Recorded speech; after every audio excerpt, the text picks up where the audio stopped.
साल 1984 देश के इतिहास का वो काला अध्याय जिसे सिख समुदाय आज भी भूल नहीं पाया है। और आज उसी जख्म को कुरेदता हुआ एक बड़ा अदालत का फैसला सामने आया। दिल्ली की राउज एवेन्यू कोर्ट ने 1984 के सिख विरोधी दंगों से जुड़े जनकपुरी विकासपुरी हिंसा मामले में पूर्व कांग्रेस नेता सज्जन कुमार को बरी कर दिया। कोर्ट का यह फैसला आते ही अदालत के बाहर का माहौल भारी हो गया। पीड़ित परिवारों की आंखों से आंसू छलक पड़े, कुछ रोते दिखे, कुछ खामोश खड़े रहे, तो कुछ ने कहा 40 साल बाद भी हमें इंसाफ नहीं मिला। यह मामला 1 नवंबर 1984 का है, जब इंदिरा गांधी की हत्या के बाद दिल्ली समेत देश के कई हिस्सों में सिख विरोधी हिंसा भड़क उठी थी। जनकपुरी और विकासपुरी इलाके में घरों को जलाया गया, सिख परिवारों पर हमले हुए और जान माल का भारी नुकसान हुआ। इस मामले में सज्जन कुमार पर आरोप था कि उन्होंने भीड़ को उकसाया, हिंसा को बढ़ावा दिया और सिखों के खिलाफ हमलों में भूमिका निभाई। लेकिन कोर्ट ने सबूतों के अभाव में सज्जन कुमार को क्लीन चिट दे दी। अदालत का कहना है कि गवाहों के बयान आपस में मेल नहीं खाते। कई बयान वर्षों बाद दर्ज किए गए और अभियोजन पक्ष आरोपों को ठोस सबूतों के साथ साबित नहीं कर सका। कोर्ट ने यह भी कहा कि कानून भावनाओं से नहीं, सबूतों से चलता है। लेकिन अदालत के इस फैसले ने पीड़ित परिवारों के जख्म फिर हरे कर दिए।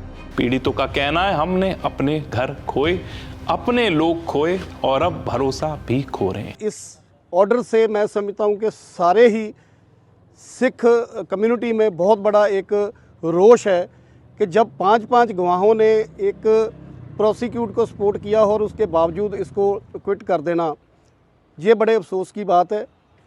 हम इस ऑर्डर की जो कॉपी है वो लेने के बाद इसको स्टडी करके इसके खिलाफ अपील करवाएंगे, ताकि हाई कोर्ट से इसको सज्जन कुमार को इस केस में, जिसमें कि 3 लोगों को मारा गया था, 1 नवंबर को एक गुरचरण सिंह को जलते हुए जो एक टेम्पू था उसके अंदर फेंक दिया गया तो उनकी डेथ हुई, और 2 जने अवतार सिंह और सोन सिंह, उनको 2 नवंबर को मारा गया। और सज्जन कुमार उस जो मॉब थी उसको लीड कर रहा था। ये गवाहों ने वहाँ पे अपनी गवाही दी है और उसके बावजूद उसको क्विट कर दिया गया। इसके लिए हम अब हाई कोर्ट में अपील करेंगे। गौरतलब है कि सज्जन कुमार पहले से ही 1984 दंगों के एक अन्य बड़े मामले में आजीवन कारावास की सजा काट रहे हैं, लेकिन इस केस में बरी होना उनके लिए बड़ी राहत माना जा रहा है। वहीं सिख संगठनों ने इस फैसले पर नाराजगी जताई और कहा है कि वे आगे भी कानूनी लड़ाई लड़ेंगे।